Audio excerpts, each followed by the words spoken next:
Okay, so what you all are ready? Okay, all right. All right, so what we're going to do, we're going to have Fiji will go first, and then we'll just go in succession in the order of what you see on the slide, because I have group one, group two, through group eight.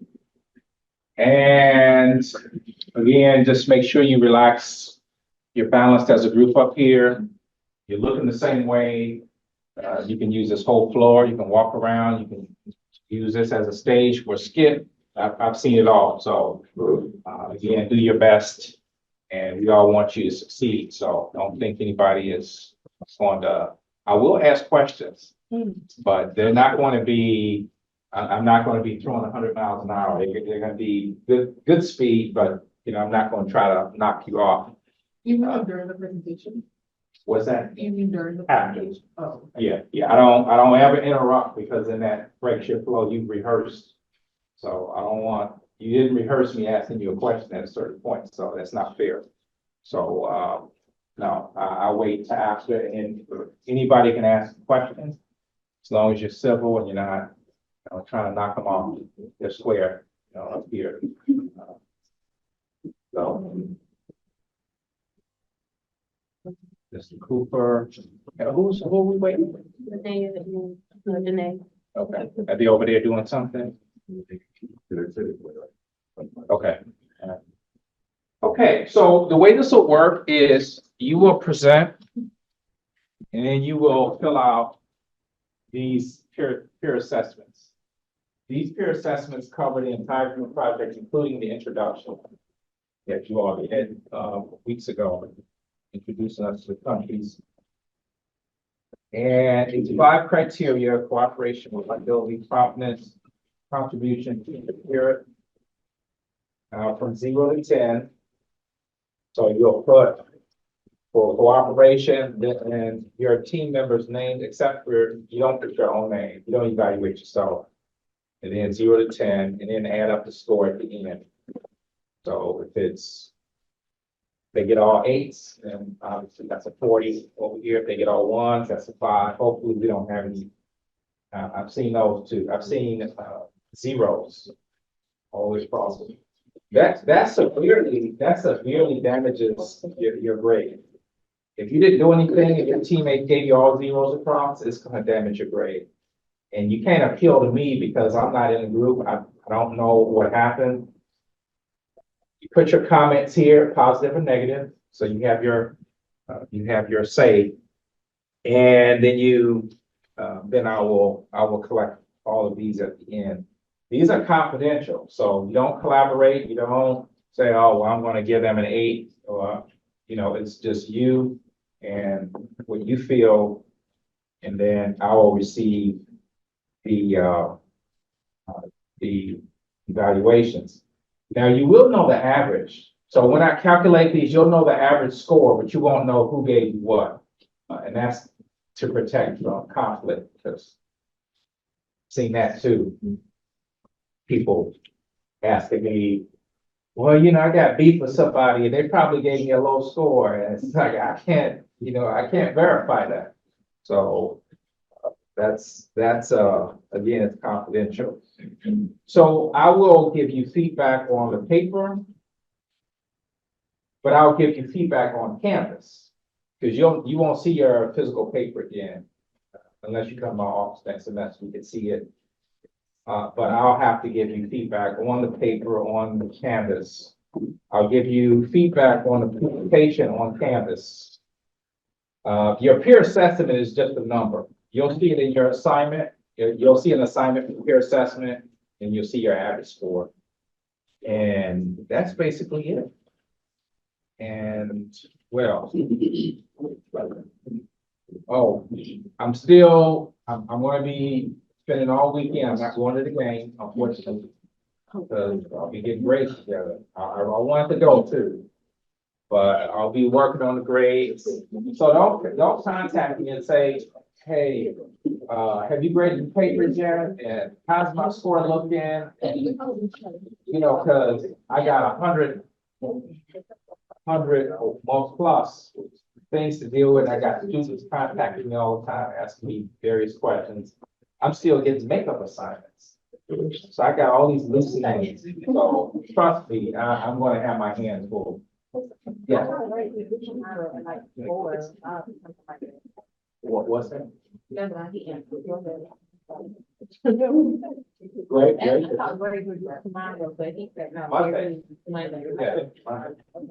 They're still getting finals tomorrow. So no, they won't be due tomorrow. That would be a shock to me. I've been here a long time too. Okay. So I think we're all set. I have the timer on. I'm using my computer, so I don't know if it alarm goes off or what. Yesterday, nobody went over, so we didn't find out. But anyway, hopefully you all have rehearsed and you won't have that issue. We are on Zoom and recording, so you will have a chance to see this. I'm trying to get everybody in the camera. Okay, I got everybody now. Right. Ready to go. Okay. Greetings, everyone. I am Nia Thomas, a fourth-year business administration student from Detroit, Michigan. Greetings, I am Selena Harmon, a fourth-year business administration student from Orlando, Florida. Greetings, everyone. I am Carlos McKenzie, a fourth-year business administration scholar from St. Petersburg, Florida. Greetings, I am Renee Gardner, a fourth-year business administration student from Jacksonville, Florida. Greetings, I am Tamia Howie, a fourth-year business administration student from Tallahassee, Florida. Greetings, I am Lynette Coates, a fourth-year business administration scholar from Parkville, Florida. Greetings, I am Tony, a fourth-year business administration major from the island of St. Martin. And we are Team 1, and our country is Fiji. Kataka Kakana, which is he and in Fiji, but we like to call it Tradition ABC. So today we're going to talk a little bit about the product, the who, the need, the plan, the price, and the impact of our product. With our brand of heat-to-eat meals, we plan to revolutionize the Fijian cuisine with different meals such as the fish wall, which is a traditional Indo-Fijian cuisine that is made spicy and will be served with rice in 2 styles. The first will be single and the other will be family size to fit the lifestyle of our customers. Okay, so the truth. Fiji is made up of roughly 330 islands, about 150 of them being permanently inhabited. And it's a relatively tropical country with sandy beaches and clear lagoons. It's also home to over 900,000 citizens, majority of which are in our target market of 30 and under. And as mentioned before, Fiji is an archipelago in the South Pacific, and it's famous for its sandy beaches, clear lagoons, and mountains. All right, so the need. There is a huge demand for convenience in Fiji at the moment, with the market mostly tailoring towards those traditional dishes as well as imported products. However, looking at our market insights, there was a huge shift towards our customer behavior towards those time-saving meal solutions due to the Fijians' busy lifestyles. And the issue we're having is that there are limited availability of convenient, ready-to-eat meals in the current market. So that is why, like I said, there is limited. So there are existing products. However, these products do not fully align with the Fijian taste preference, nor do they meet the Fijian diverse, flavorful options that they love, which is why we will be partnering with local farmers to ensure that we meet the wants and needs of our Fijians. PG's traditional cooking method is either with an open fire or an underground oven, which is a cooking method called low. Now, with this cooking method, the food is usually wrapped in banana leaves and then placed underground onto hot rocks. But the only thing about this cooking method is that it takes the food several hours to actually cook. But with our new heat and eat cuisine, Fijians are able to get those same traditional Fijian meals, but within minutes.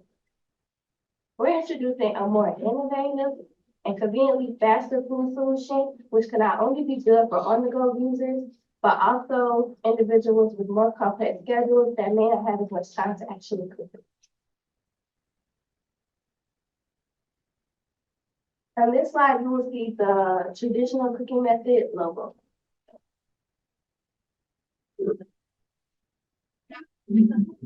The Fijian logo is an earth oven, one of the most simple and ancient cooking structures. At its most basic, an earth oven is a pit in the ground used to trap heat and bake, smoke, or steam food.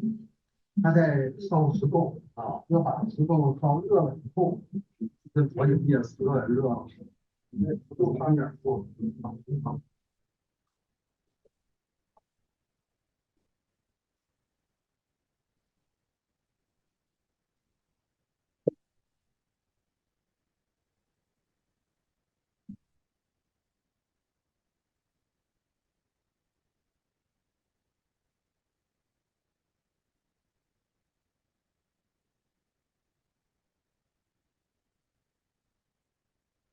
To bake food, the fire is built, then allowed to burn down to a smolder.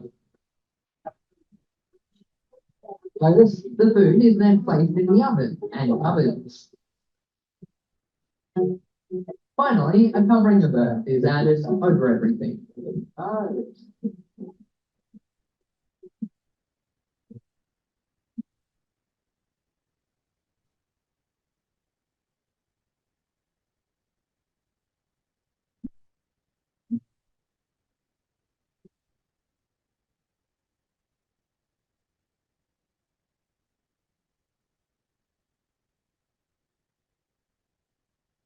We plan to make our heat and eat cuisine not only available for singles 30 and under, but also tourists.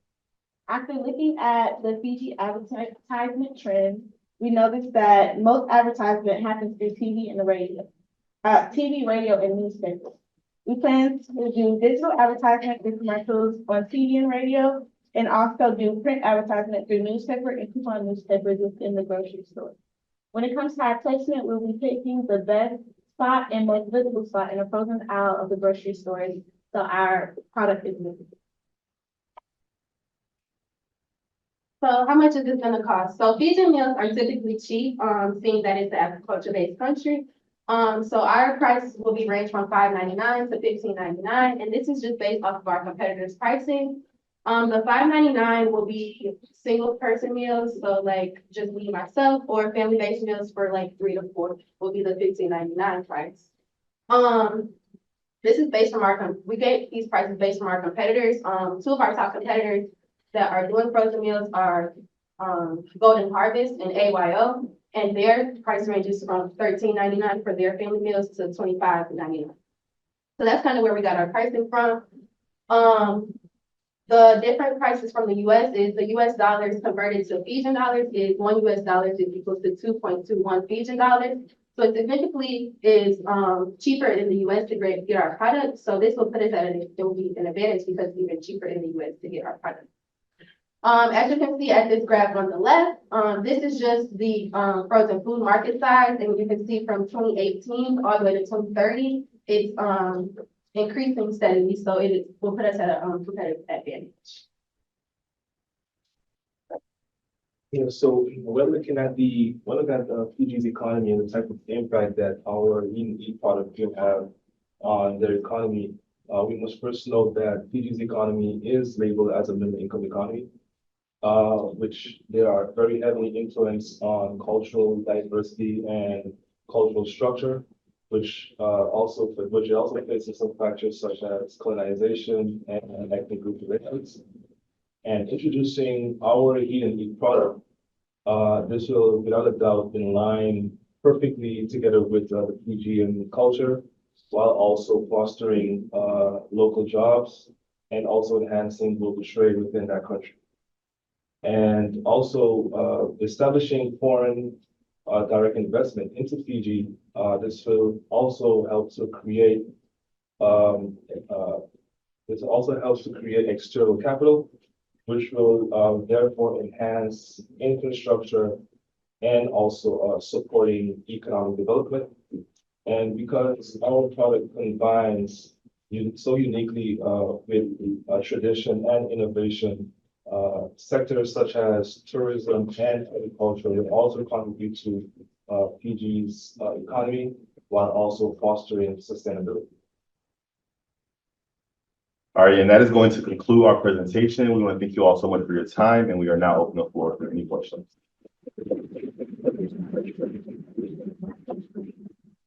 Any questions? I've got a couple. I like the video. I always like all those type of videos with the traditional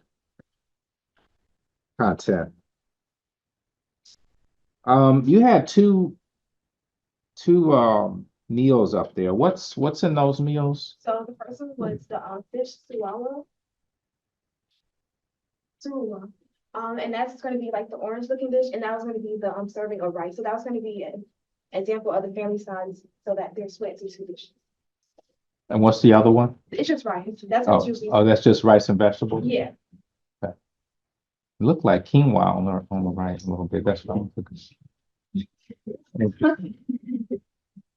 The other thing is you mentioned that you're going to be working with the farmers. Are these meals going to be produced there, or are they going to be produced here?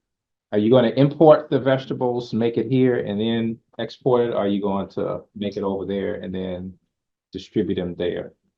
To get that, because Fijians, they love those locally sourced items, their fresh items, and their wholesome ingredients. So we were hoping to also get that from like the farmers in that aspect, making sure it spreads the wholesome ingredients. Okay. The other thing is, and you all know, I'm not lying when I say that if you cook something outside in the grill, it's going to have a different taste to it.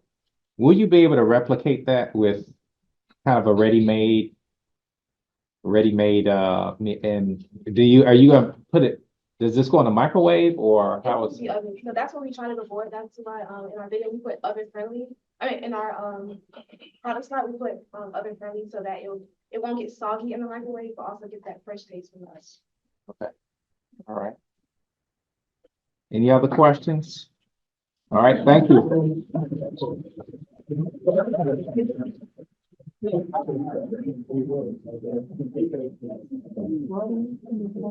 Thank you.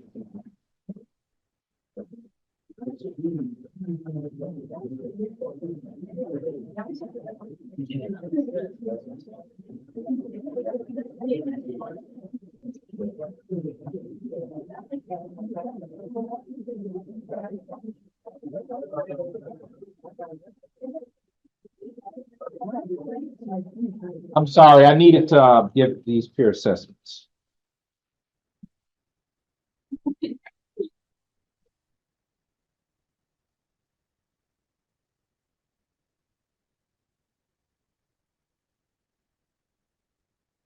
Who just put your hand up so I can just walk right over.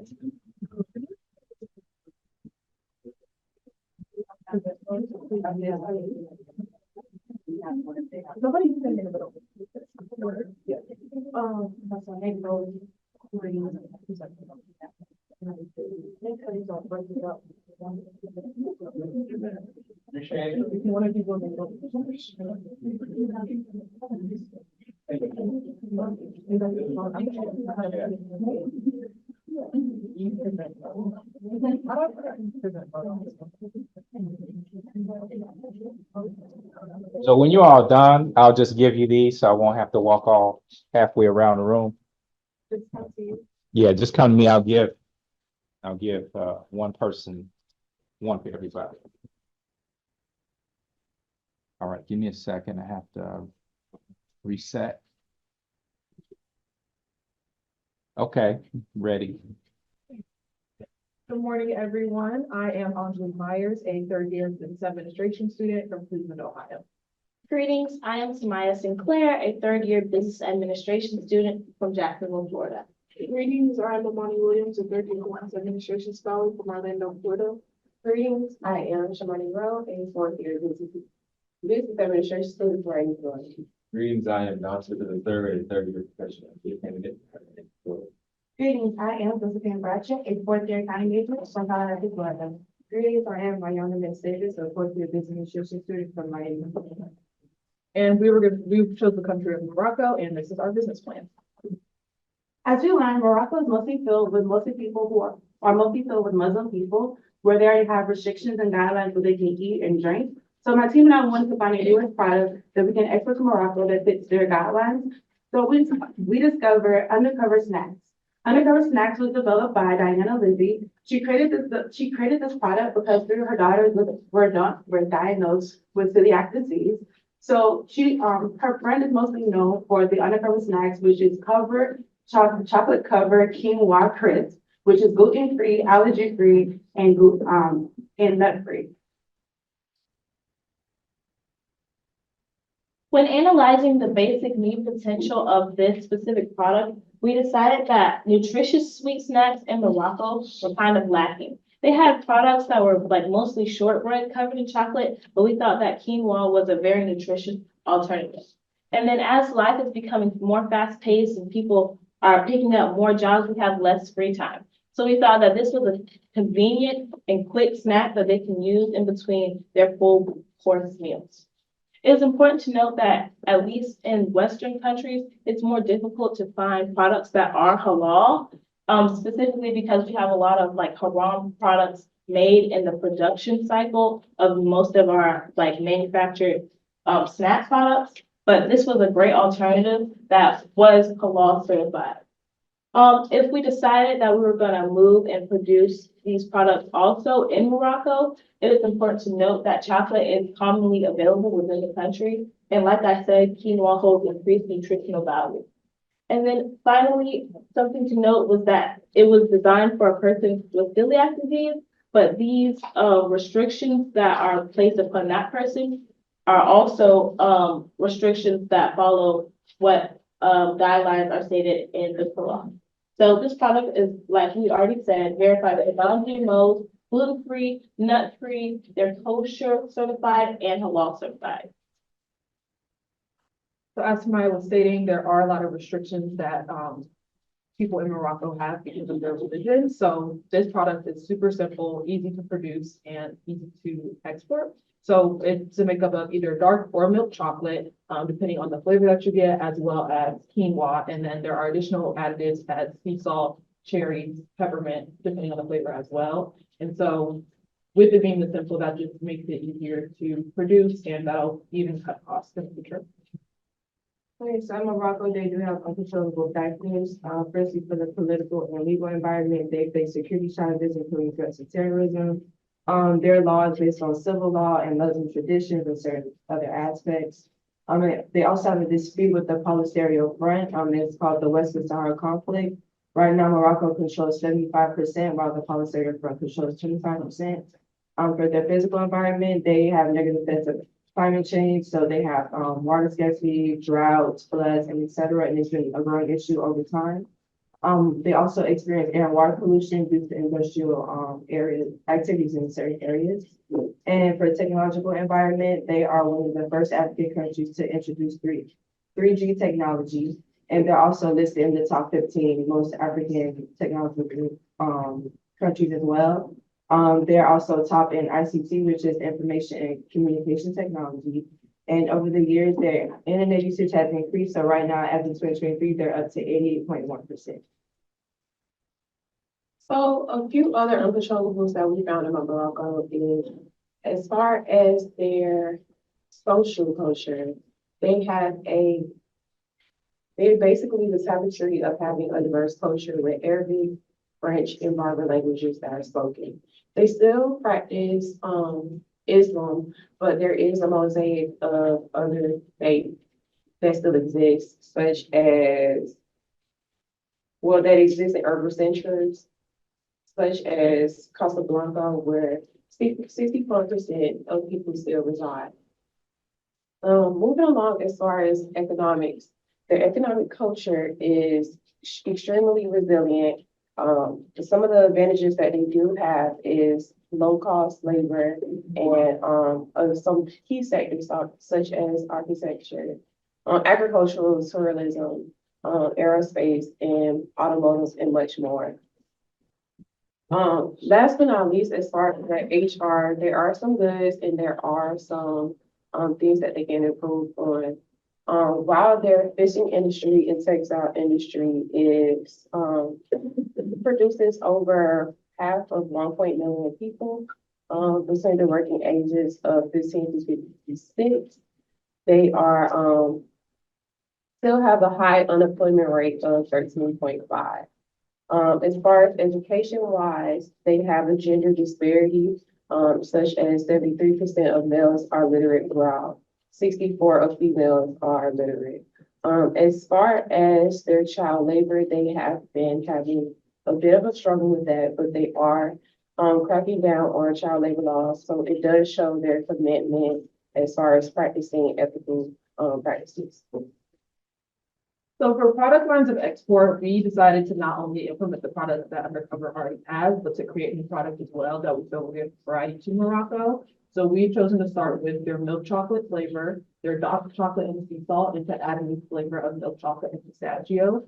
We feel that this best fits because nuts are really popular in Morocco because they're used to break fast for Ramadan. So while it may seem a little unusual to us, chocolate, nuts, things like that, that mixture are really popular to them. And so we felt that would be a great way to implement this product with their. So for the channels of distribution, we wanted to start off in Kenitra, El Jadida, and Beni Mellal, which are the most populated cities in Morocco, and that's where we want to start and expand to. We're going to directly export from the factory in New Jersey and start a new factory in Morocco where we can directly export from there. We're going to locally get the quinoa from Morocco because it was highly established since 2004. And we're going to implement the regulations and laws from the Morocco culture, as well as aligning our products with their culture by adding the new product of milk chocolate and pistachios. Next up, we have our international marketing strategy. So some of the shipping costs that are associated with our marketing strategy include the cost via airplane, which is $4 to $8 per kilogram, as well as the 40-foot ocean freight prices ranging from $1,500 to $7,000 per container. Next up, we have our advertising ideas. So our advertising will comprise of health-oriented campaigns that are centered around healthy eating and dieting, as only 16.7% of Moroccans were actually able to afford a healthy diet in 2020, according to the Moroccan World Food. So what this would look like is just infomercials and commercials that are based on farm-to-table operations, showing and emphasizing the fact that these products are halal certified, non-GMO project verified, as well as OU culture certified. And then lastly, we will have our media inputs, which will be comprised of press publications, point-of-sale promotions, rotating billboards, consumer product subscriptions, and social media and TikTok campaigns. The first three are very popular amongst Moroccans, and the last two are just with some modern day, I guess you could say, e-commerce and everything like that. And that concludes our presentation. Thank you all for listening. We'll take any questions that also, I know it's like 7 in the morning, but we do have the product here if anybody is interested in the product. Questions? Or can we do that? Well, bring it.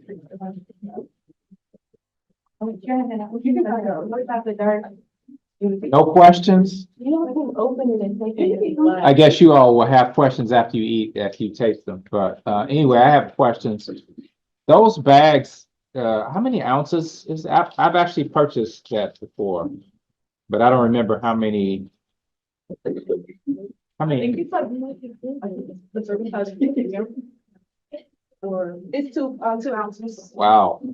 yeah, They're very light. So is it gonna be the same bag? yeah, so that easy to put bag you to travel with, they refuel. And then usually, I guess, like, based on the serving size that it has on there, it's like one person.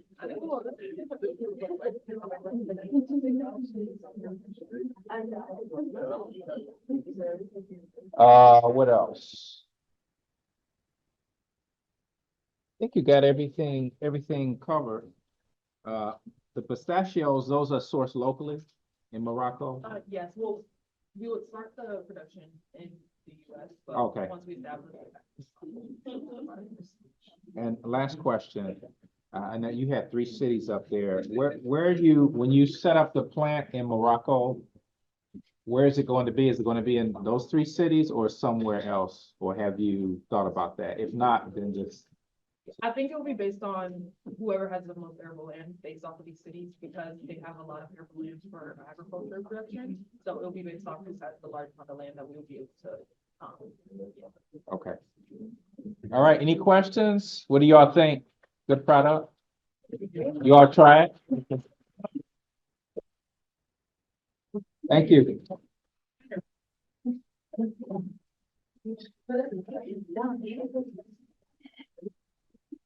Oh, sorry. I was looking at who came in.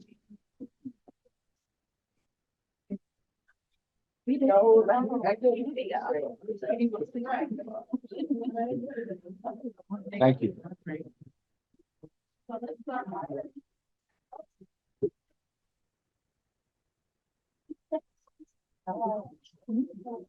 Where do we put it? Okay. We need one more, Dr. B. Dr. Jabaz. Thank you.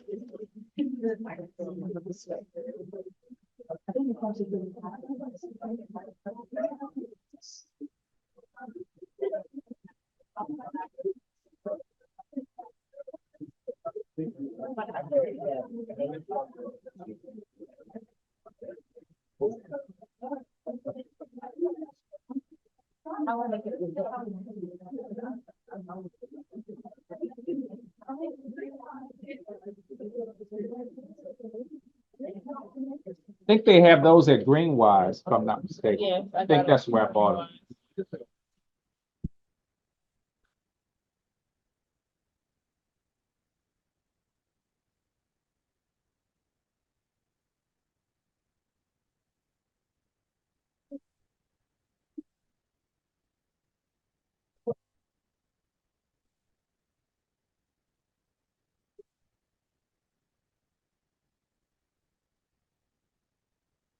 Okay, I'm ready. All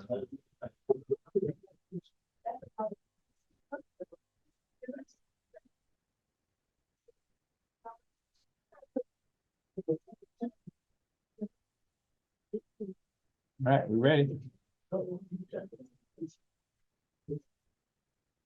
Greetings, I am there. Greetings, I am Mrs. Freeman, a 4th-year business administration student from Miami, Florida. Greetings, I'm third year business administration student from Florida. Greetings, I am Susie Petit, a 4th-year accounting scholar from Miami, Florida. Greetings, I am Daniel Patterson, a 4th-year business administration student from Atlanta, Georgia. Greetings, I am Nathaniel Walker, a 4th-year business administration transfer from Miami, Florida, and we're Team 3 presenting Panama. A brief recap. Panama is considered to be the bridge connecting Central and South America. Also, it is situated between the Caribbean and North Pacific Sea. And as you see here on our second point, we have that Panama is known as the transit country because of the Panama Canal. For those who don't know, a transit country means that other countries pass through in order to enter a country with their destination.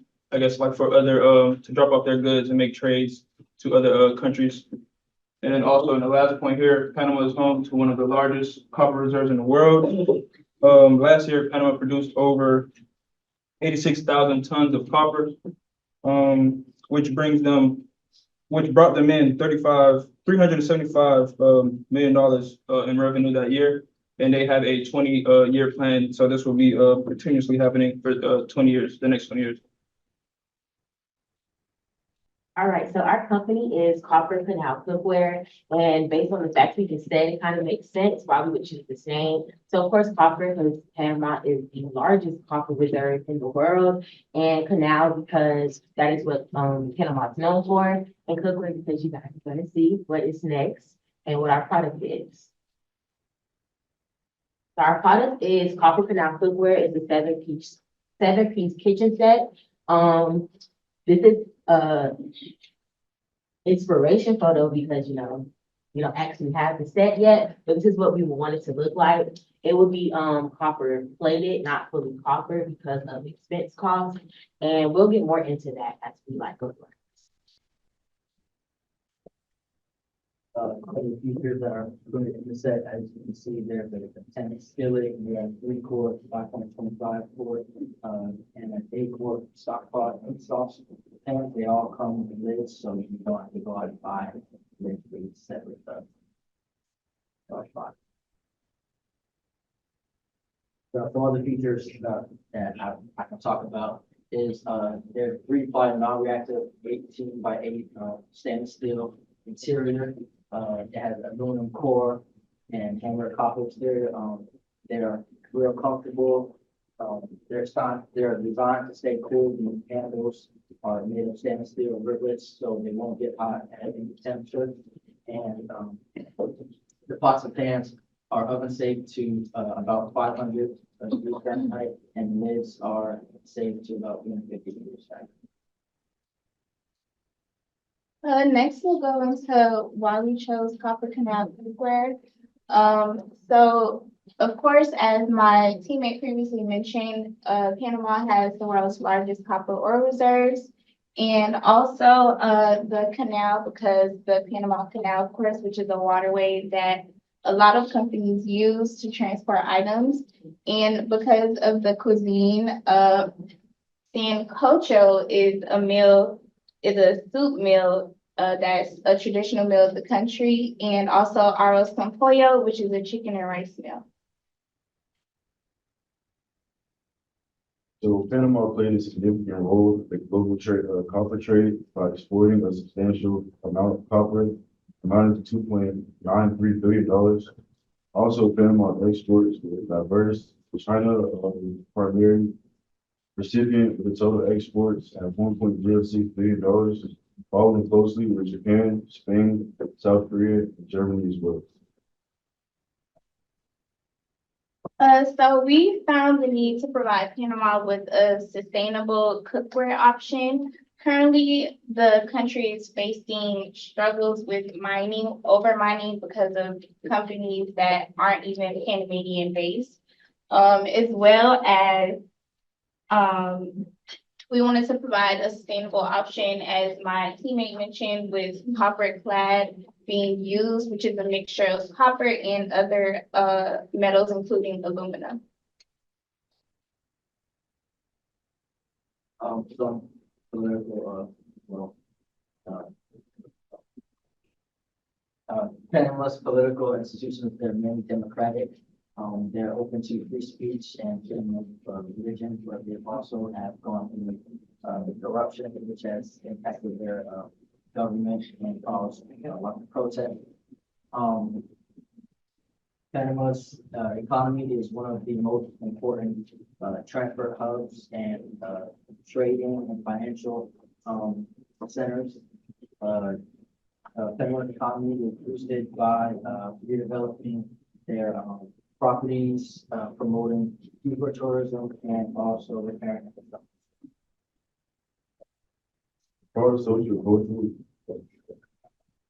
As far as social culture, Panama is made by heritage, ethnic groups, and the ways in which historical, social, and economic factors shape it. With the physical environment of Panama, it encompasses a diverse array of natural elements that significantly influence various aspects of commerce, including product manufacturing, packaging, and distribution of goods. So for the technological environment analysis, to my surprise, Panama is actually very technologically advanced. They're the most advanced in their region based on research. And because With this being said, they have free government Wi-Fi at every corner in Panama, like wherever you go, even in the most remote parts of Panama, you can still access the Wi-Fi. They also have very good cell service. They're very tech savvy over there. And during my research, I was like, wow, I would really go to Panama because it is really just like a fun, lively, thriving city, and they got Wi-Fi, and I need Wi-Fi. And as far as human resources, most of Panama is made of unskilled workers. 97% of students 4 through 15 graduate from secondary school, and 4 out of 10 of those students will go on to attend a university in Panama or a university abroad. Okay, here we're gonna start with the marketing mix 4 Ps. Start off, we have the price. Copper cookware sets usually price at the range of $500 or even more sometimes. But with copper canal cookware, we're gonna set our price to be at $120 US, which is equivalent to 120 Panamanian Balboa. The reason we're doing this is so that the natives can get more bang for their buck and not be, charged overpriced for copper cookware sets. So going over our product, Jaren mentioned a lot of key features that where it does have, but why purchase such a high priced cookware set? So oftentimes when you buy cheaper cookware, it often is more expensive than just buying a premium set such as this, due to the fact that it can easily break down, food can get stuck to it. So it's just better to get you a more durable and long lasting cookware set such as this one. Also, we are offering a lifetime warranty with this product as well. So with the purchase of this product, you will not have to worry about replacing the set ever again. All right, so on top of the normal promotions such as commercials, advertisement, print advertisement, we of course want to tackle that social media range because again, to my surprise, as y'all can see, I really enjoyed researching Panama. 2.5 million of their society uses social media.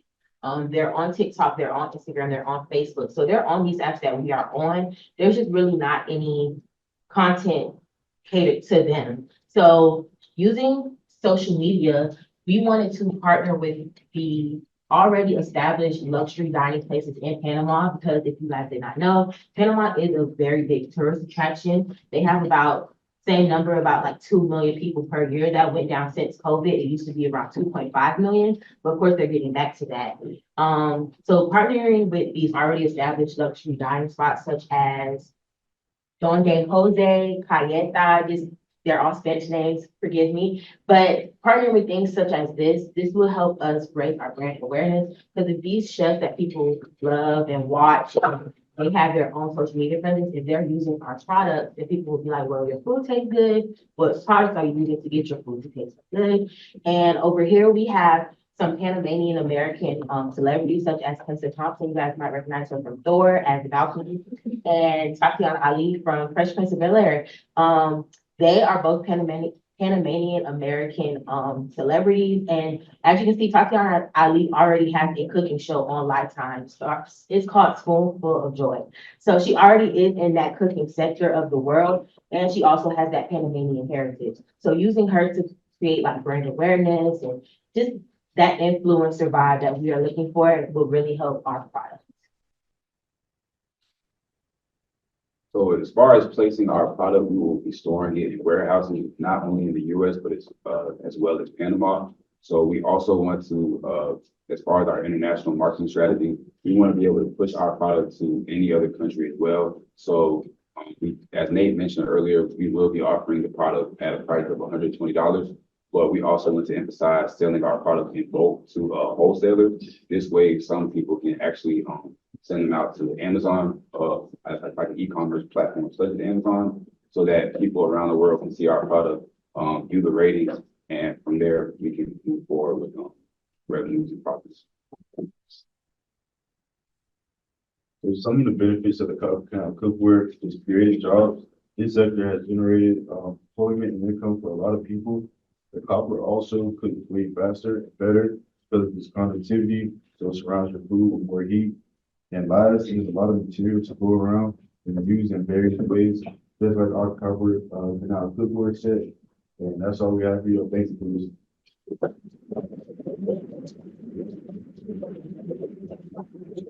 Yes, sir.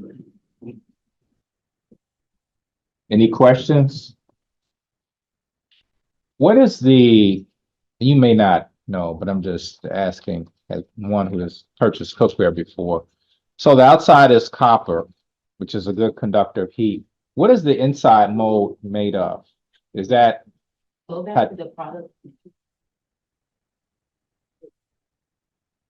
it's like the inside, so the outside is copper and the inside is what, aluminum? Okay. Stainless steel.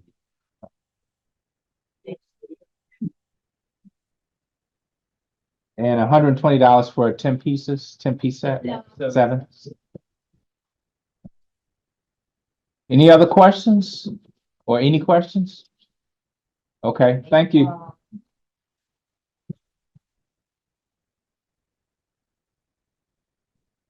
Thank you.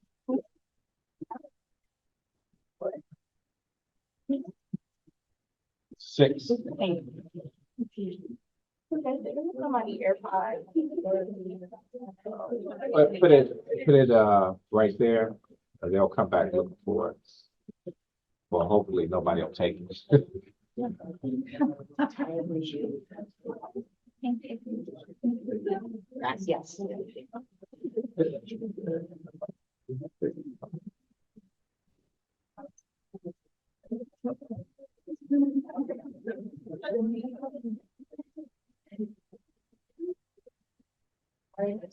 Hold on, give me 1 second. So this timer doesn't have an alarm on it.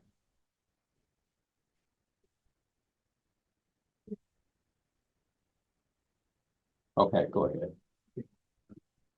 Greetings, I am Reginald Brown, a fourth-year business administration with College Hamilton from Jacksonville, Florida.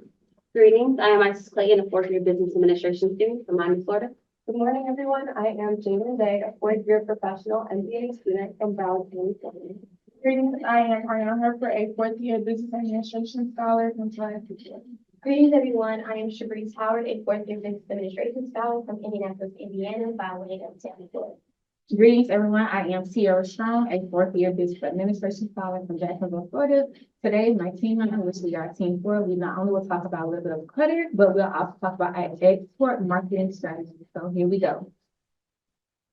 All right, as far as the introduction, Qatar has a strong and growing economy, strategic location, and openness to international trade and investments, which can of course be a potential market for U.S. products. Qatar is promoting and pushing, well, we tend to promote and push some particular clothing market. It increases awareness of harmful effects of the UV radiation on the skin that has led to a growing demand for some protective clothing in Qatar. So for our content, we'll talk about the basic need potential, we'll talk about the situation analysis, then we'll get further into our export marketing strategy, following our channels of distribution, and then going into the international marketing strategy. All right, so moving to our basic need potential, market of Qatar is in demand for sun protective clothing. Due to its desert-like climate that it has on a yearly basis, weather conditions such as solar radiation, humidity, and heat typically stop its workers from being exposed to these conditions. So the products that we expect to export to Qatar belong to a company called FAMUSBI. They are one of the leaders in innovative sun protective fashion design. They belong to the ultra protection factor sun protective clothing industry. A little bit of background information. The ultra protective factor measures the amount of UV that a fabric allows to reach your skin. The UPS sun protective industry is expected to grow 8.2% by the year 2030. We'll now talk about our export marketing strategy. So we would export a product or a line of products under one brand, FAMUSBI. FAMUSBI offers a range of clothing items from t-shirts to long sleeves to shorts, pants, swimwear, hats, socks, and accessories.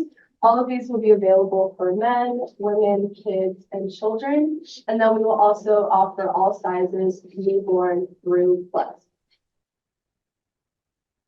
So after evaluating the various exporting pricing methods, we felt that it would be most advantageous to adopt a cost-based pricing strategy.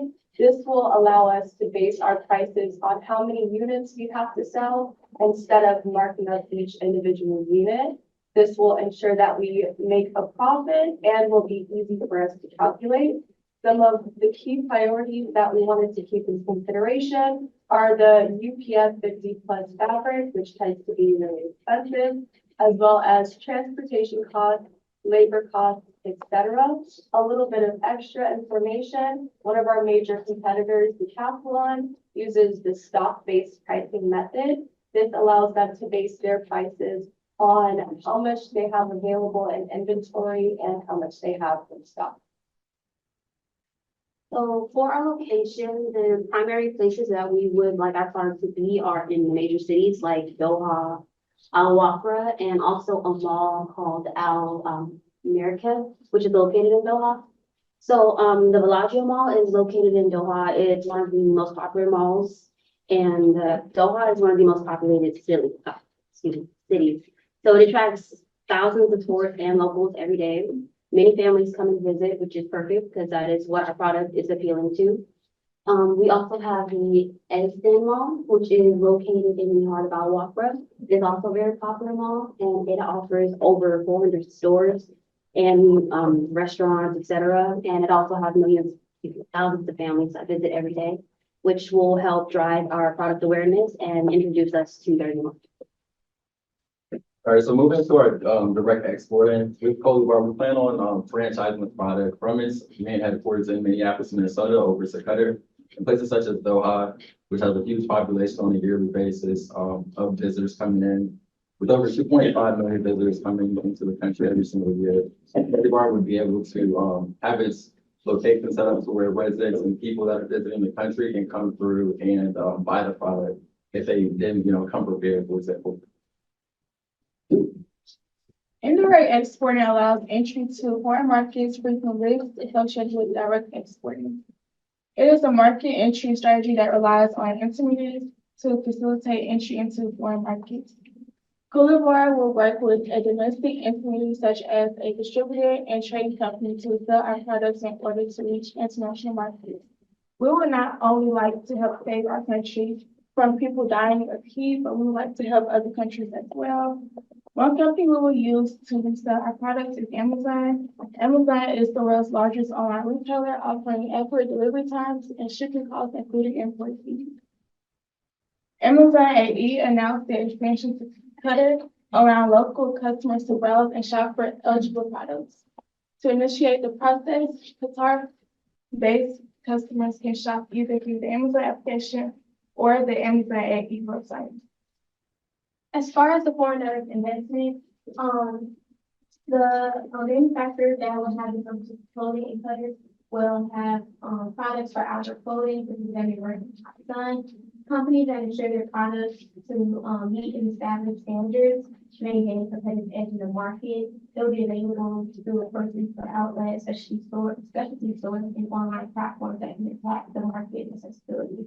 And according to research, there are manufacturing companies that we could put into the cutter that has custom clothes and different apparel for all people that need some. So for our international marketing strategy, as we venture as Coulibaur ventures into the new market, a variety of strategies that will be implemented to ensure a successful introduction that resonates with our new international audience will be using billboards, newspaper ads, as well as media announcements. As for the billboard, it will serve as an advertising medium, highlighting an inheritance of our clothing and the aesthetic appeal and the underlying purpose, just as Jalen stated, for the sun protection. For our newspaper ads, Qatar citizens, they really enjoy reading newspapers, so there'll be newspaper ads, print campaigns, just, giving brief snapshots of our apparel collection. As for the media announcement, we all are familiar with social media, but we'll have blog posts, emails, and other avenues such as Facebook, TikTok, Instagram, and YouTube. And this will also just, give more detailed snapshots of our clothes. And also we'll be consulting with advertising and marketing firms in Qatar because research has shown that if you consult with them, they'll not only push your brand to bring you more awareness, but they'll also help you increase profits and revenue. So that concludes our presentation of Coulibaur. Wait a minute, that concludes our presentation of who we are going into Qatar. Thank you.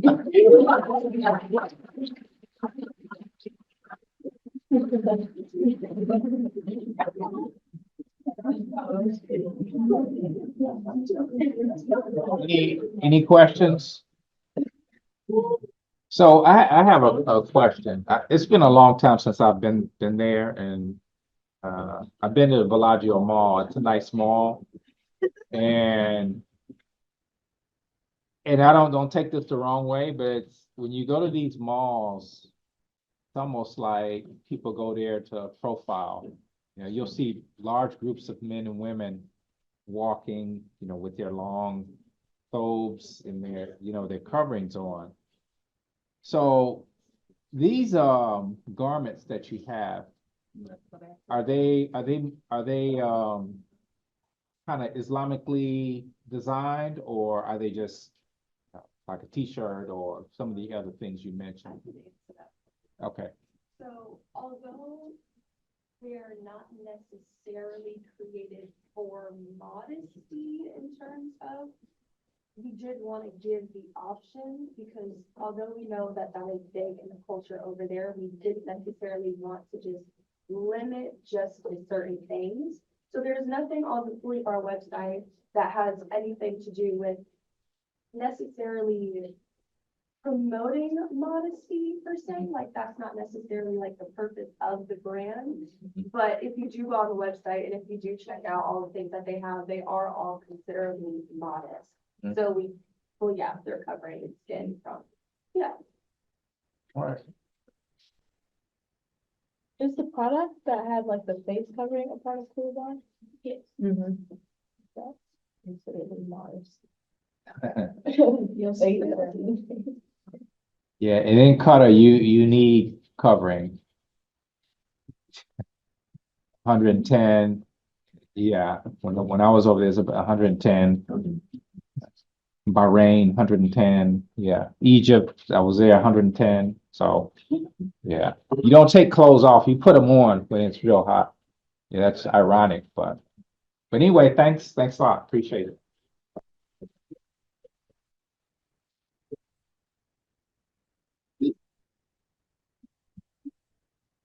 How many people did you buy? 6. So it's out.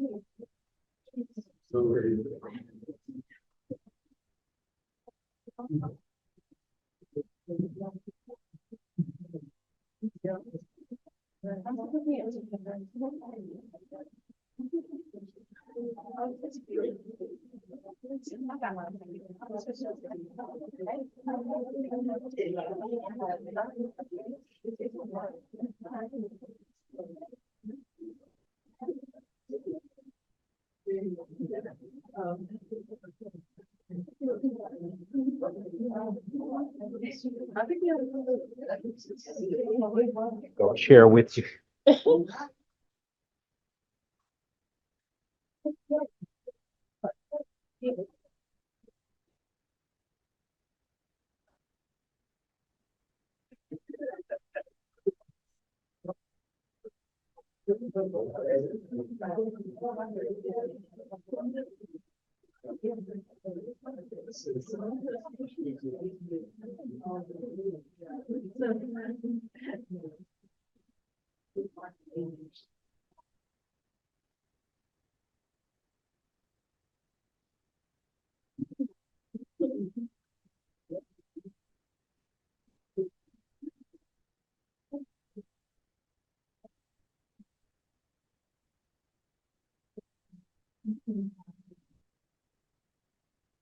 Everybody here like orange juice? Yeah. You have some? I'm sorry. Why you asking? Can I get like a show of hands, like orange juice over apple juice? Orange juice? Yeah. Apple juice? Now we're down here for apple juice? No. Okay, so orange juice all day. There we go. Just needed to gauge that. Good morning, everybody. We are Group 5, and we will be introducing Simply Beverages in Japan, specifically Simply Orange. I am our team leader, Caleb Wilkerson. I'm sure you remember. About emoji. I'm Jonathan. I'm Amaya Russell. And I'm London White. And so we're gonna start off with a brief introduction about our product of choice. So in the Japanese market, the main import is fruit, but the one that we're trying to focus on for this presentation is oranges, and United States is the main supplier for oranges for the Japanese market. And so when it comes to fruit in Japan, they are trying to find innovative ways or find more ways to make fruit products such as beverages. And what we chose is Simply Orange Juice, as y'all know, we all drink hopefully. And Simply aligns itself as a brand providing 100% squeezed orange juice, which is one of Japan's also main ways to make juice is 100% of oranges. And so they're, with this freshly squeezed orange juice, they are adding more innovative ways to drink and produce fruit juice. And just a quick Japan at a glance. In Japan, the region is officially divided into the following 8 regions listed. And a quick climate glance is Japanese islands are very mountainous and heavily forested. And Japan is the 3rd largest economy in the world and the 7th in the leading foreign juice import country. Okay, so this is just an overview of Simply Beverages. So it's a brand under Coca-Cola, and it started in 2001. And they offer simplicity and a natural refreshment for consumers.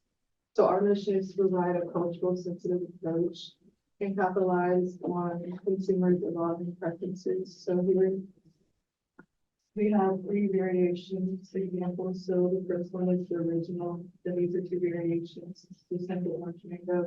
It's a simple one, pineapple.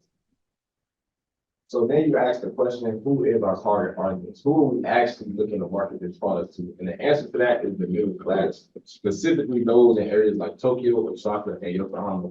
And this is for a variety of reasons, but the main 2 that we want to focus on are A, they're health oriented. They're looking for natural products, stuff that is good for the body and stuff that is fresh and gonna make them feel good. And B, they're open to new experiences. So like you said, we're not just promoting Simply Orange. We also have Simply Orange Mango and Simply Orange Pineapple, which are, unusual flavors to the Japanese market, but something that they would be looking to try and looking to be open to incorporate into their diets. And then we think on top of that, aligning ourselves with different practices, so having clear labeling, making sure they know that this is a healthy product for them, as well as having like ethical sourcing and, partnering with local farmers so they are, ensuring impressions and best quality product. We think we can not only enter the market, but be successful in the market as well. Okay, this is our situation analysis. So Simply is in the fruit juice market, and this is experiencing major growth due to consumers in Japan demand for health conscious and clean products. So our selling proposition is to explore new product ideas and to adapt to evolving taste trends, and we're able to do this with the rising demand for clean usage. And then just a few competitors are Tropicana and Now for our promotion mix, our advertising theme. Simply's branding is true to the name, so the ads are really simple with just the juice bottles and then orange gardens in the background. We wanted to capture the attention of the Japanese consumers, so we changed the labeling to Japanese in like a Japanese aesthetic. As you can see in our AI generated picture. And we wanted just to highlight the familiar references of Japanese people. Now for our online and mobile advertising, we'll have ads on mobile games and then ads on Google, Yahoo, and Bing search engines, because the data from those directly correlates to like the things you're interested in. And for social media, we're going to utilize these apps' abilities to promote ads and products to its users. The most popular social media is Line. It's a messaging app that originated in Japan, and we'll also utilize Twitter, Instagram, Facebook, and TikTok. We'll promote using like influencers. We'll collaborate with influencers, and we'll participate in like challenges and use like Japanese culture within our ads to catch their attention. And then We'll have television commercials and then poster campaigns in grocery stores, gas stations, and other convenience stores. So for our export pricing strategy, I want to first reiterate that our product line that we will be exporting is the Simply Orange line, and this includes its flavor variations and the pulp or with pulp and non-pulp variations. We are also open to considering doing a survey of new flavors once we enter the market. As far as the pricing model, we are going to go about it with a value-based pricing strategy. And the benefits of this are that it aligns with Simply Orange's current strategy in a number of different ways. So currently in the Japanese market, consumers are increasingly looking for brands that have natural high quality ingredients.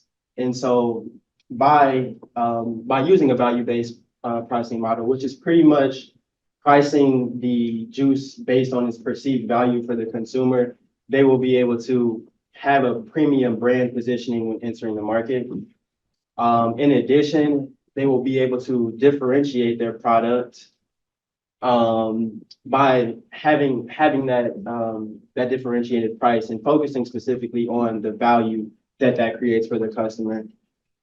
By having a price that's set based upon the perceived understanding of the product, they will have increased profit margins in comparison if they were to use a cost-based or a market-based strategy.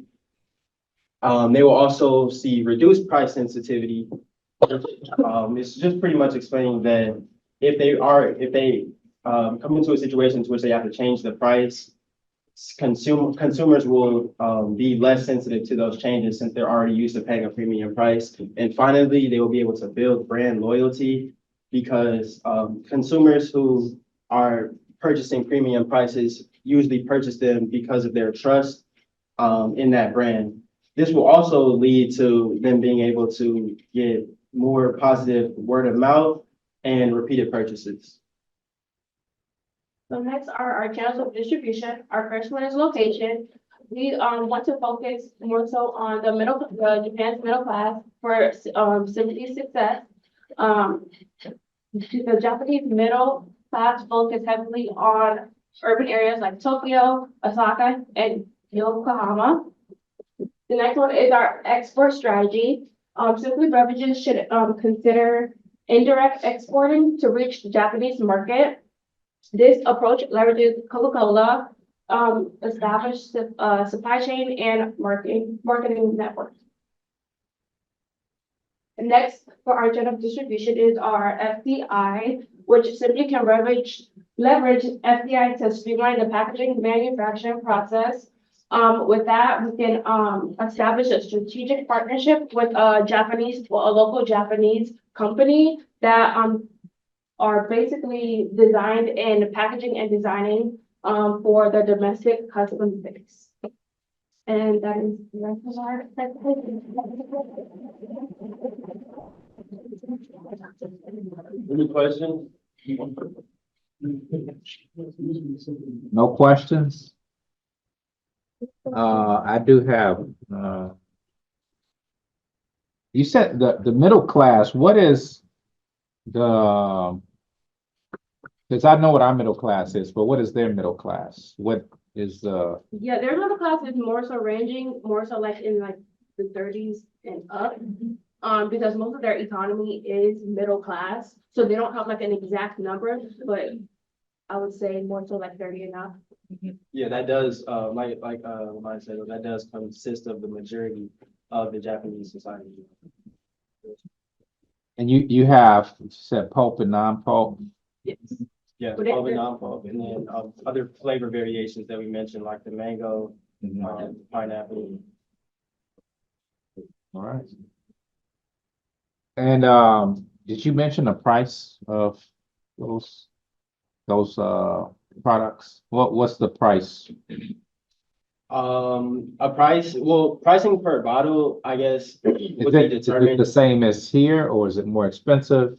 So we would. Did you say premium, something premium pricing? Yes, the pricing at least would kind of match what it does in the US market, which is currently sitting around $1 to $1.50 above competitive brands such as Tropicana, Sunny D, trying to think, it was some more, yeah, Minute Maid, yeah. All right. Yeah, because everything's more expensive in Japan. Trust me.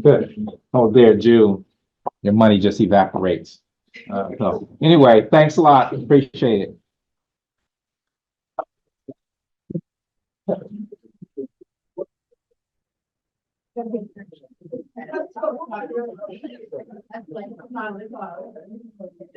Can I get 3 extras? And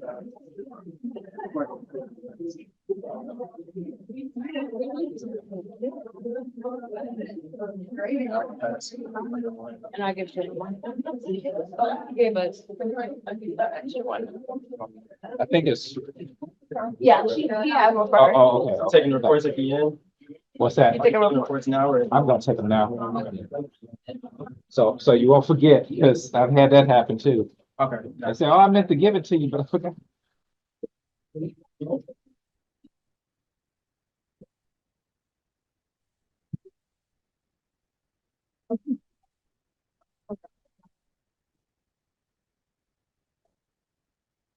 Okay, we got 3 more.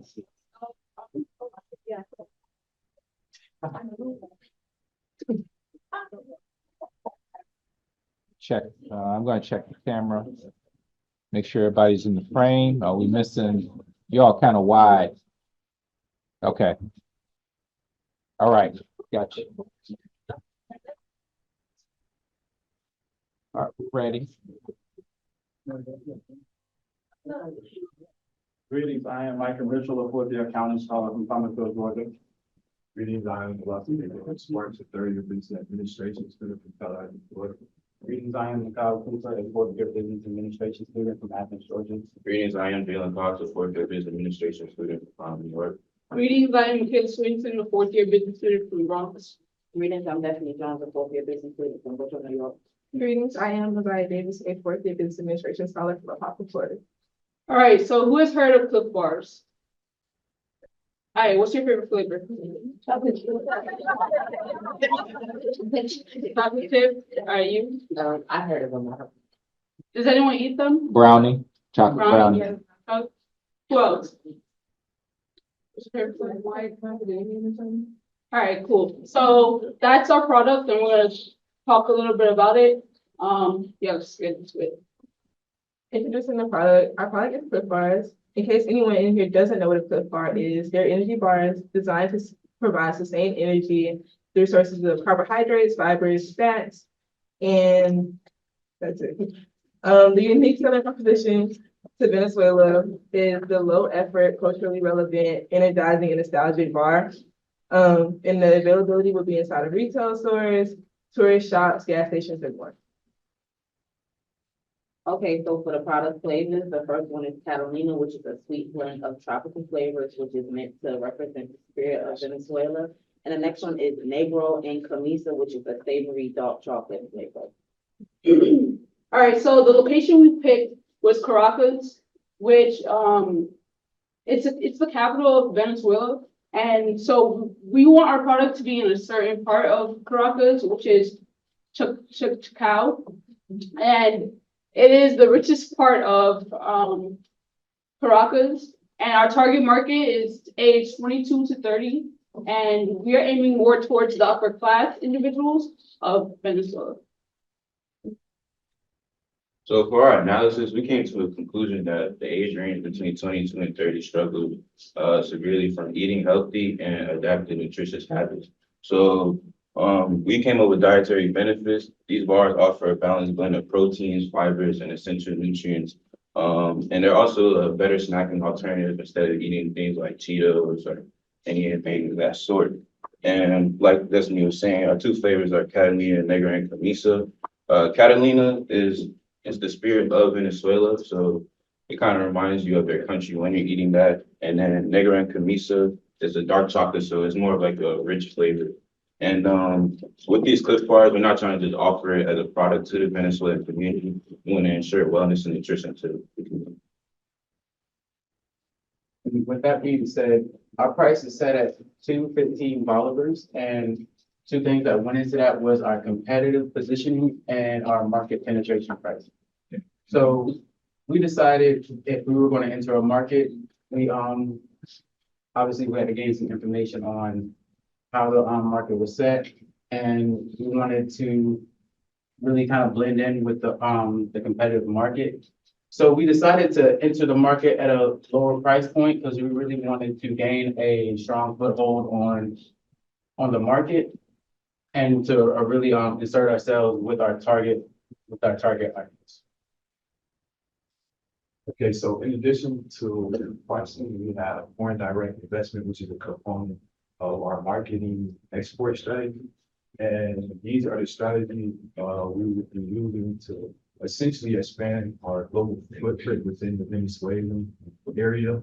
So we will be utilizing our parent company, which is Mondelez International Manufacturing, to kind of expand our physical presence along with our global presence. We will set up local production facilities in which they will cater to the specific needs of consumers within the Venezuelan area, as well as establishing partnerships with Venezuela. Next slide. Indirect exporting, another component. We will be opening e-commerce platforms such as like Amazon and things like that. We'll be utilizing that effectively to get the product clip bars to consumer in a more effective, efficient way, as well as using mediators or middlemen in order to efficiently get a grasp on the culture, regulations, and laws in that area because they have product knowledge on the ways of life in Venezuela, essentially.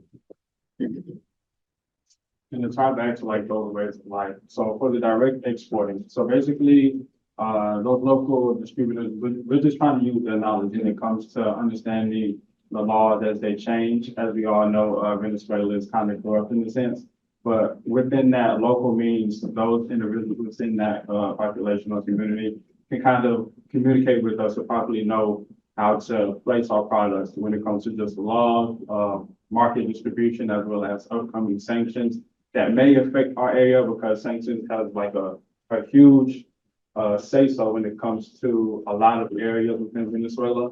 Lastly, licensing when it comes to just kind of expanding our products when it comes to just the two flavors we're putting into their market and retailers. Honestly, just to basically link or connect the manufacturers to the consumers and within that just grow within that area of better suiting and kind of exploring when it comes to our two products, but as well as just building within other products of taste. And then we have our international marketing mix. So what we found out is the three areas that kind of build within communicating with individuals within Venezuela is phones, basically TV and radio. So for phones, we will send out like your every now and then messages when it comes to you receiving like a 5-number code to kind of get deals or like upcoming promotions. Product samples. So within those retailers that we partner with and also with Mondelez International, we plan on having like taste samples when it comes to tasting our products, but as well as just tasting future products that we plan to develop, but mainly just to stick to those two products and kind of build within that area to better suit the individuals within the population. TV, so just your general commercials, just to allow people to understand that, we're entering this market and we have something that could basically serve them in a beneficial way when it comes to their health, well-being, as well as just energy within that middle class and upper class market of Venezuela. And billboards. Billboards are a huge aspect of Venezuela, and it's a lot within the area. And just passing by those billboards basically drives that attention when it comes to the consumer wanting to invest into our products. For radio, we plan on doing like promotions and deals. So, and also calling giveaways. So they just call into the radio. We give away like certain type lifetime or like monthly time spans of our product to individuals to kind of taste it, as well as that allows them to kind of pass that along to family or friends and kind of grow that name within Venezuela. Thank you. And are there any questions?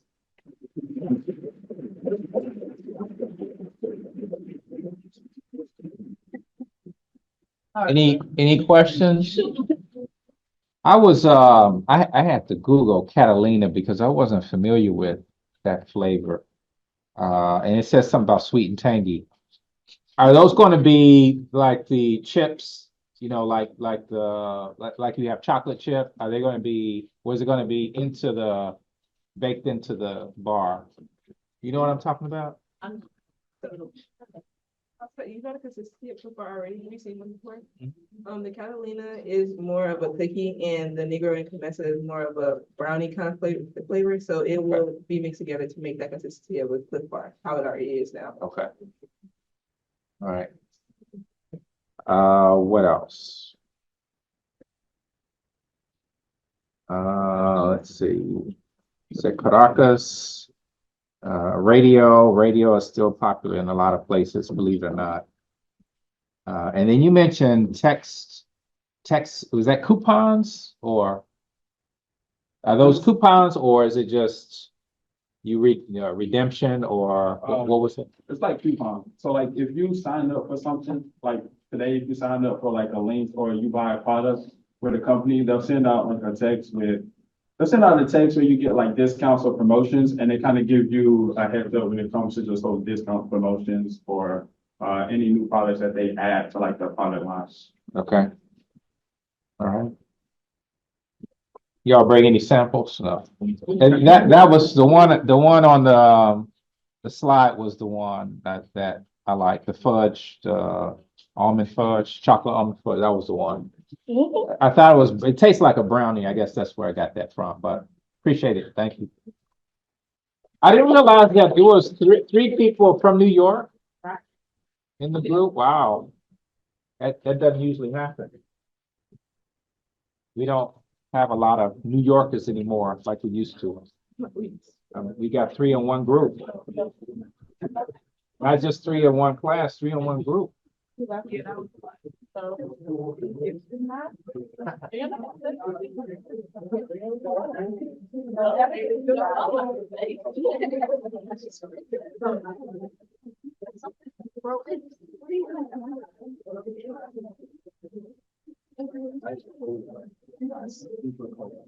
So just bear with us. I know it's cold in here because that for some reason is blowing on me. I don't know where draft is coming from, but it's on me.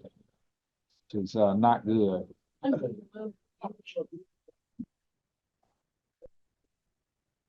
Okay, see, everybody's there.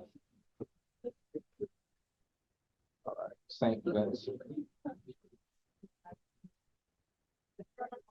Okay, we're ready.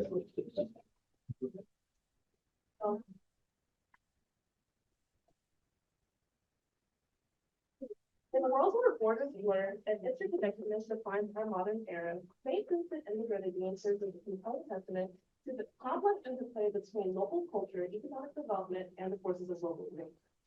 That said, greetings, I am Melissa Monday. Greetings, I am Sean Bryson. Greetings, I am Willis with the third. Greetings, I am Kamaya Poniflet. Greetings, I am Taylor Cole. Greetings, I am Natalia Rubio. A few things about St. Vincent and Grenadines. St. Vincent and Grenadines is a beautiful country that lies within the lesser Antilles of the Eastern Caribbean Sea. They also are very known for their very fertile soil, which is easy for cultivation of fruits and vegetables. Their major imports are machinery, transport equipment, food and beverages, chemicals, and fuels. It's also home to the oldest botanical garden in the Western Hemisphere. To sum up our festival analysis, the GDP is worth about $1 billion, and they are neighbors of the Commonwealth, and they place a strong emphasis on family cultures and living values. So, St. Vincent and the Grenadines has roughly 104,000 population. ages ranging between 15 to 70. Of that population, about 88.1 thousand utilize the internet, and that constitutes for about 85% of the population. This is due to cell phones. Cell phones are widely used because of their affordability and their accessibility, and they are the primary medium for internet access. Further, we found that social media had an upward trend in St. Vincent and the Grenadines, with platforms like WhatsApp and Facebook emerging as fundamental communication tools. In early 2023, we found that 71.8% of the total population utilized social media, and of that population, 68% were above the ages of 18. These metrics underscore the evolving technological landscape of St. Vincent and the Grenadines. Yes, so as we analyze St. Vincent and the Grenadines, sorry. As we analyze St. Vincent and the Grenadines, we want to position ourselves first in the face of the consumer as a healthy alternative. As it was recorded in 2016, about 46.1% of the population was doing no physical labor. And that just, is uncontrollable. And with different things going on now, different uncontrollables that the country faces, that number has continued to rise. With non-communicable diseases being at the forefront, about 20.4% of all adults are at least living with diabetes today, which is where we come in at. And that's why we want to be that healthy alternative, offering a product that not only embodies the culture, but also offers nutrition and promotes a healthy lifestyle.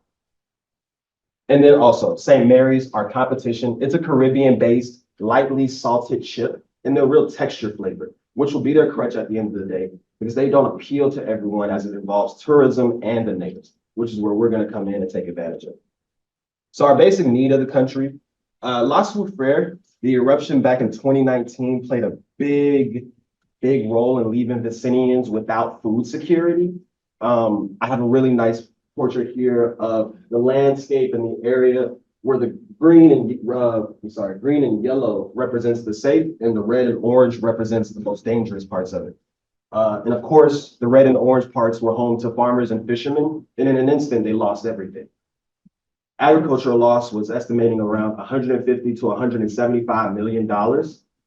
And, they're now relying on relief packages and getting imports from neighboring countries to support food security.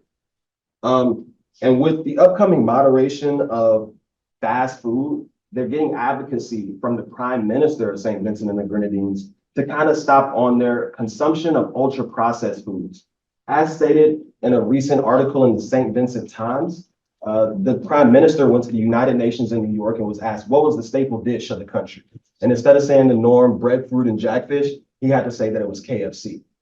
So that just speaks to the imported ultra-processed food problems that they're dealing with, and the obesity and the overweightness issues that are also happening in the country as well, which is why we plan to come in and make a change towards that.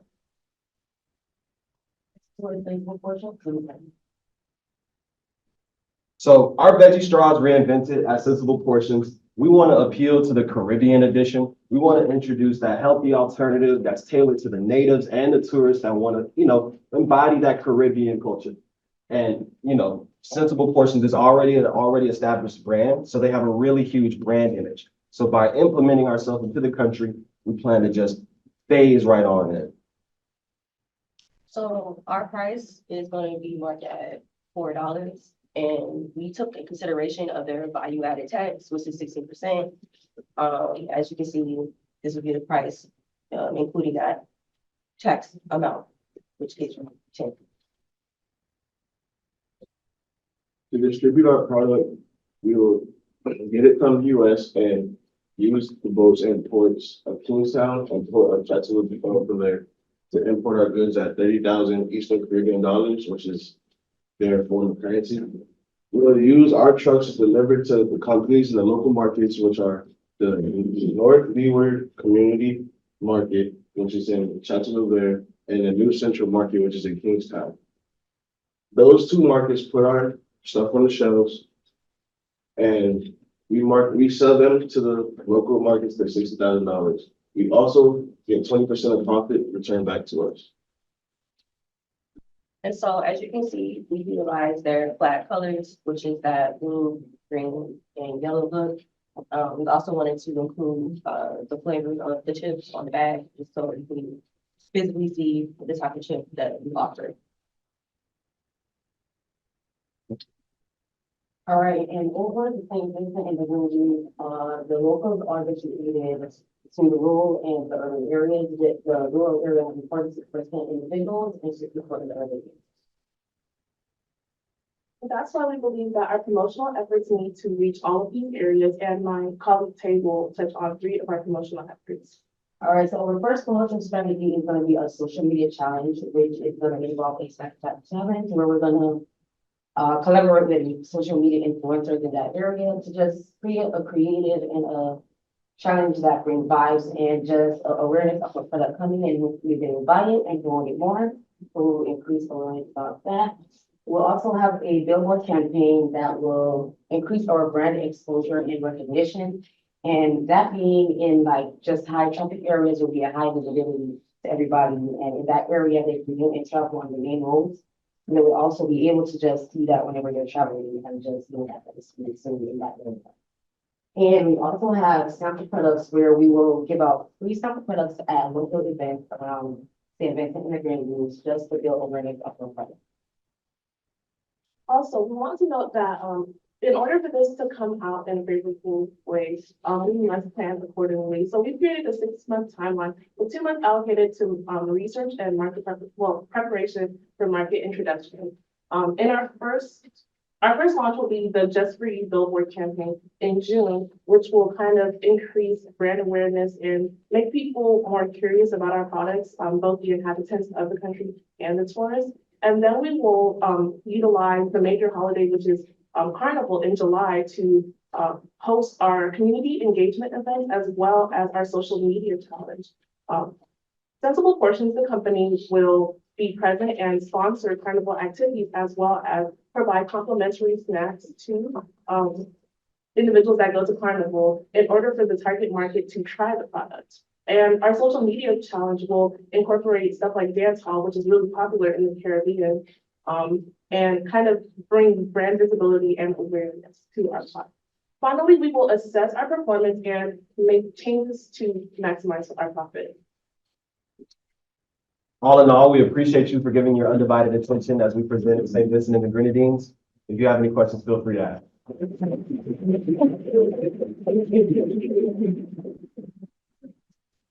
That's our bad. Any questions? You ever had those? Yeah, feel free, I'm not going. Yeah. Yeah, feel free, go ahead. So what was the flavor? I saw coconut on there. Yeah, saw breadfruit. Saw breadfruit, saw coconut. What's not That's, we did arrowroot, breadfruit, and sweet potato to kind of like implement or simulate Buchanan, because that's really just a sweet potato again. Yeah. And we're just gonna do that flavor, so it gives that artificial. And another big thing too was that it's a processed good, and since they're getting these imports of really bad processed goods, we want to change that perception to a healthy alternative processed good. Got it. And I think that's what we're bringing in. Because they're like, there's a really big space for their own food right now. So we'll take advantage of that. So my other question is, you said something about diabetes is a big issue. Yes.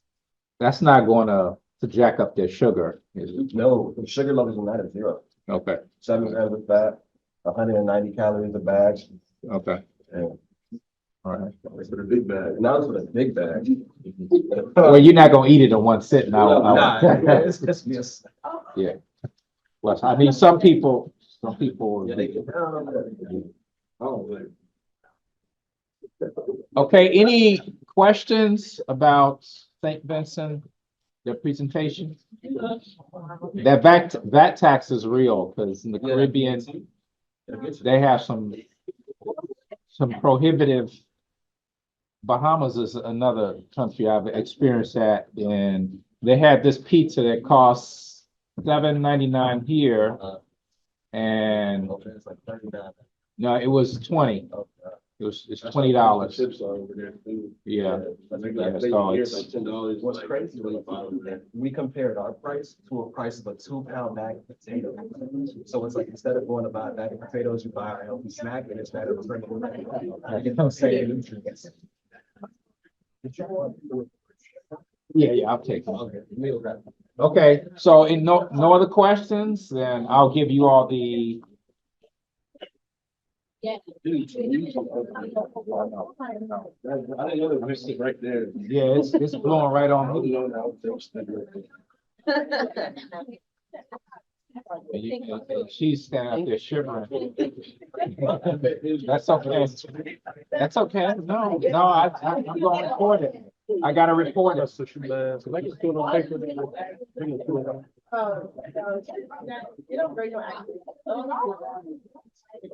Thank you. Yes, sir. Ridiculous.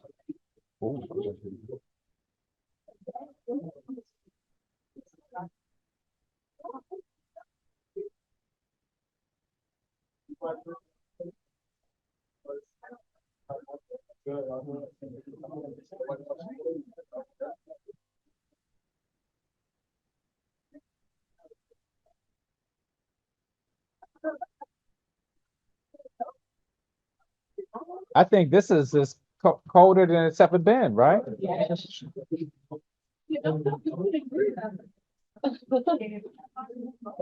cool. It's our last one now, but-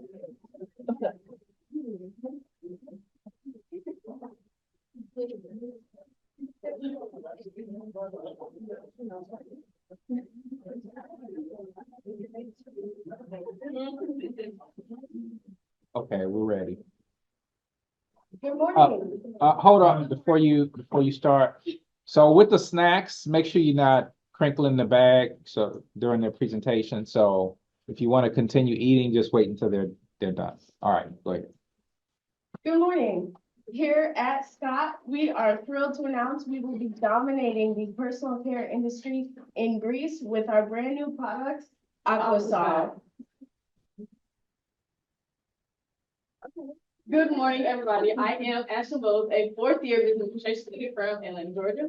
Good morning, everyone. I am Ayana Dallas, a graduating fourth-year business administration scholar from Detroit, Michigan. Good morning, everyone. I'm Ranisha Brown, a fourth-year accounting scholar from Broward County, Florida. Greetings, I'm Sanaya Timothy, a fourth-year business administration student from Tampa, Florida. Greetings, I'm Desmond Lawson, a fourth-year business administration student from Jacksonville, Florida. Greetings, I am Joelle Scott, a third-year business administration scholar from Rochester, New York.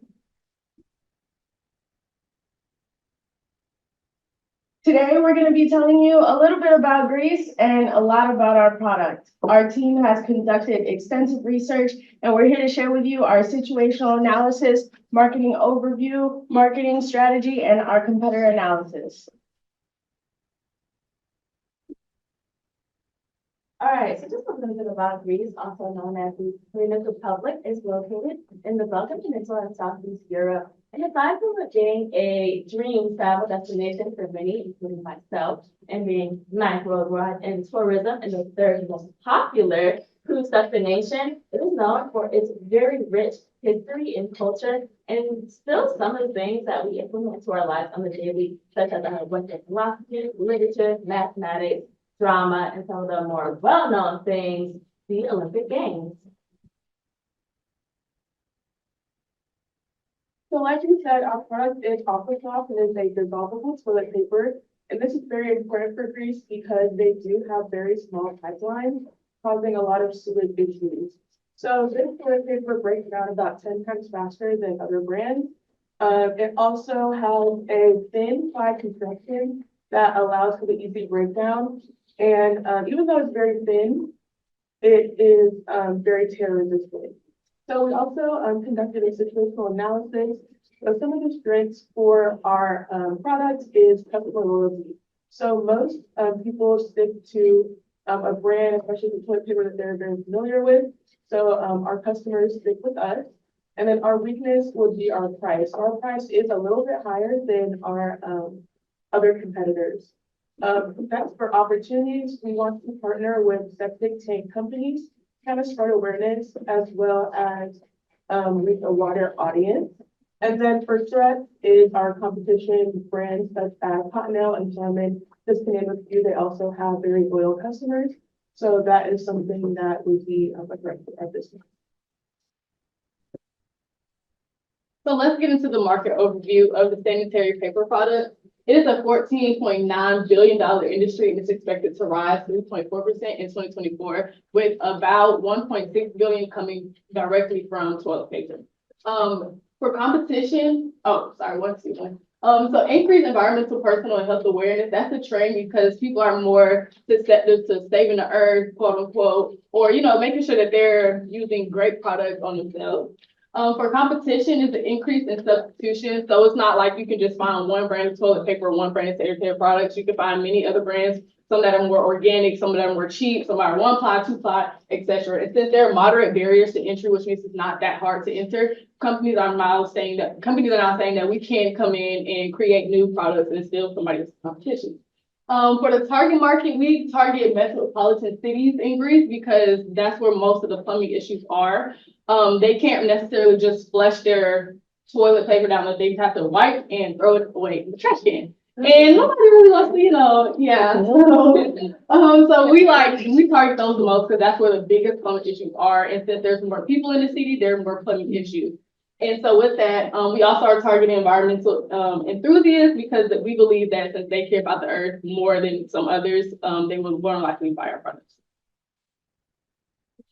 Alrighty, and with our marketing strategy, we're going more with a digital platform. So we're gonna try to put it out there and get more people to be engaged with our product, being with Instagram, Facebook, and X, formerly known as Twitter. And we're doing this, like trying to post 4 times a week, trying to ask the polls, doing everything else with that to build new relationships with people. And then with that, we have our slogan, let go responsibly, soft on you, softer on the earth. And then the position with that is trying to encourage people to have more responsible choices when people in plumbing and the environment. So with that, we will just be putting it out on ads, on TV, online, social media, posting relevant content, making very eco-friendly visuals, and putting it on ads like in stores as well. Microsoft will have a couple of competitors to look at in the industry. Starting with Scott offers a range of toilet paper products, including Comfort Plus, and they also offer this rapid dissolving toilet paper. However, some users have complained about the thickness of the paper. As well as Charmin, they offer a range of toilet paper products, as we all may know, including their ultra strong line, but their ultra strong line also takes longer to dissolve compared to other things. Kleenex offers a 2-ply toilet paper roll and is gentle. However, the reviews suggest that the toilet paper doesn't dissolve easily in water. Following Angel Soft. Angel Soft also offers a range of toilet paper products, including the classic mega rolls, and their toilet paper is claimed to be spectrum soft. However, reviews suggest that it's thin and it dissolves. It does not dissolve quickly. Our comprehensive examination of our competitors provide valuable insights, helping us guide our strategic decision making, leveraging our strengths, evaluating our weaknesses to position ourselves effectively in the market. Our Aquasoft brand breaks down the fastest, so here's our 5-second jingle to show you.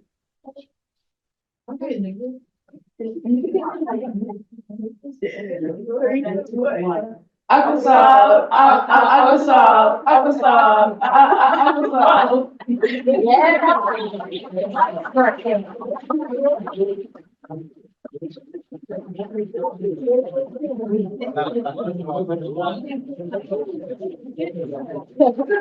Okay, any questions? I have a question. You got the wrong, you all have St. Vincent up there. But I wanted to ask a question about just the whole concept of toilet paper, because what's happening is a lot of people are moving to bidets. And I think in Europe, I remember going to hotel rooms and they're having a bidet. And the first time I saw it, I think first time I saw it was in Egypt. but I was wondering what it was. I was like, what is this beside the toilet? And of course, as you travel a bit more, you learn what it is. That you just basically you wash your butt with it. It's like a, it has a nozzle, and so I want to know what is the presence of those devices in specifically in Greece, and how would that affect toilet paper? Did you all look at that at all? They are present, but that's more for the tourist area, and we're targeting them outside where people typically don't go. So of course they don't have as much money to afford a high-end bidet to, but effectively. Also, the GDP per capita is less than 30,000. So having something like toilet paper, which is a lot less expensive than a bidet, or adding any type of extensions to in a toilet or anything, is more cost effective for most households. Yeah, as I was stating, it's a bit more cost effective considering that the vendors of the toilet paper actually works with the plumbing. And it turns out a good alternative, not only for hygienic reasons, making sure you keep yourself clean, but your area, your bathroom. All right. And last question. If I put toilet paper in water, how long does it take to dissolve? I'm just curious, because I don't know. Well. And if you all don't know, just say it. 10 seconds, but with our Aquasoft, it's instant. Okay, instant. Okay, no other questions? Roland? Okay, so enjoy your Aquasoft. It's gonna cost you. Okay, thank you.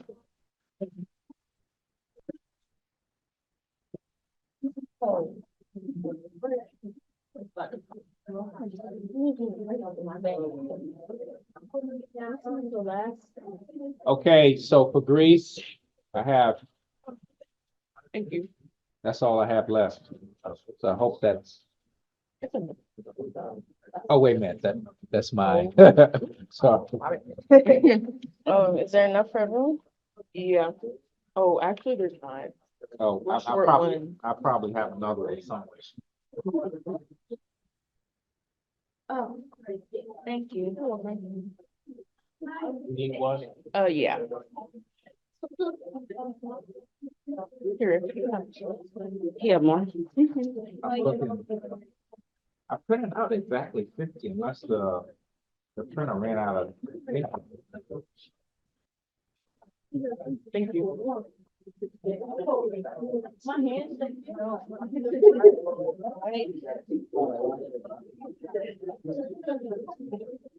Oh, boy.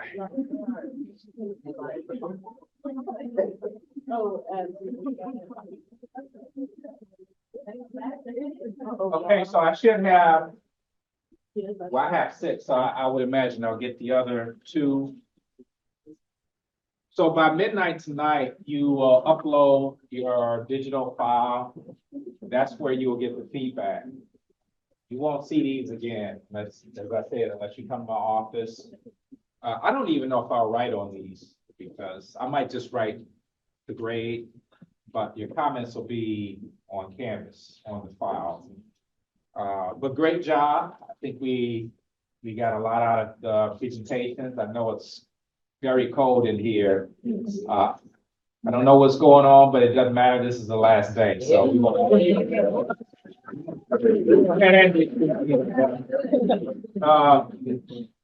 what else? So I'm going to collect the evaluations, and I'm going to come up the middle, and you all just pass and forth the middle. I'm trying to think. Let me see if I have anything, any comment.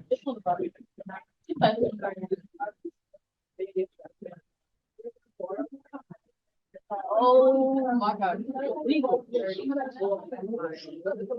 But I don't think I have any pressing issues left.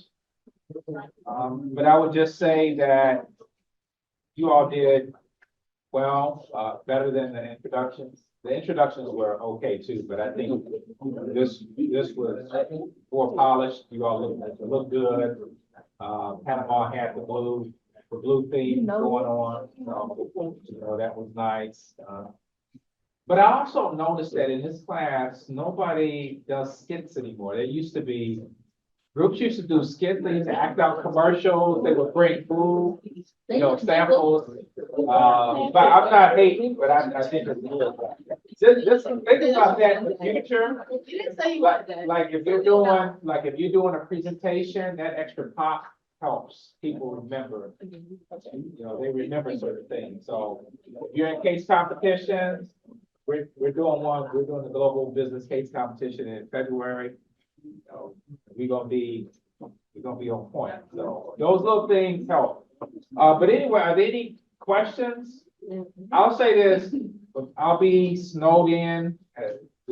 Snowed in is figurative speech. I'm from Chicago, but meaning that I'll be spending all weekend grading. So don't send me an email, say, are you finished yet? What's my grade? And, because I get that. People will be sending me email and I can't finish my grading because I'm having all these messages.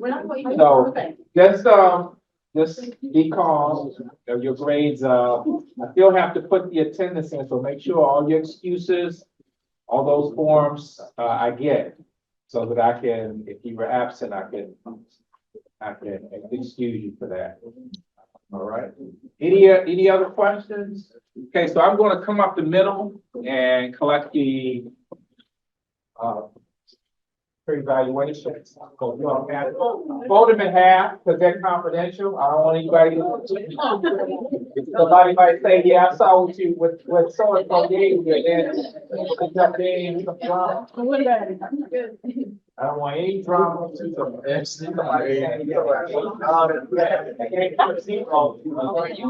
All right, come up here. The floor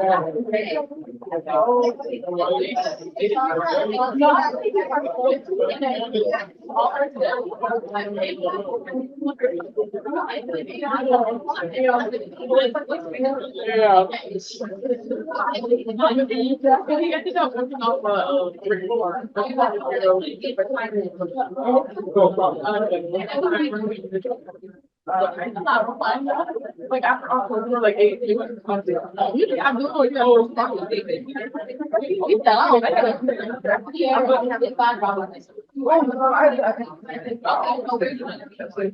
no, too far.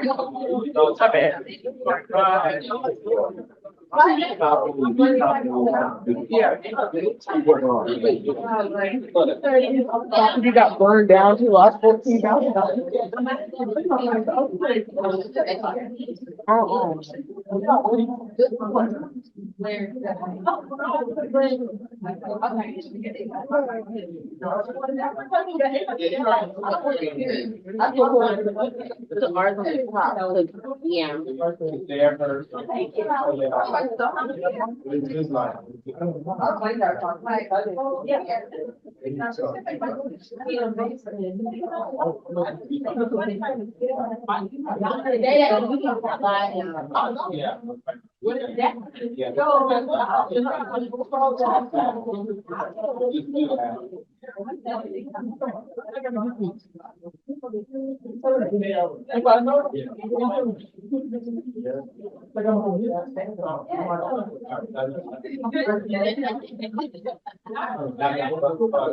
Definitely. All right, so I'll be able to take this. It's all right. All right. Got it. Thank you. I'm Bill. All right.